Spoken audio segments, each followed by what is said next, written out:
sensin getirdin kalbimde solmayan çiçek getirdin. Şirinim, şekerim,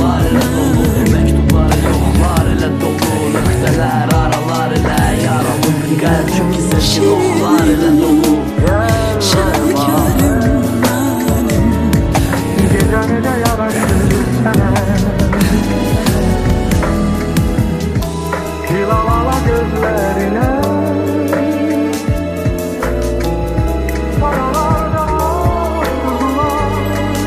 ömrüme nur saçtın şirinim. Dünya kadar bana sevinç getirdin, arzular içimde ümit getirdin. Dünyanın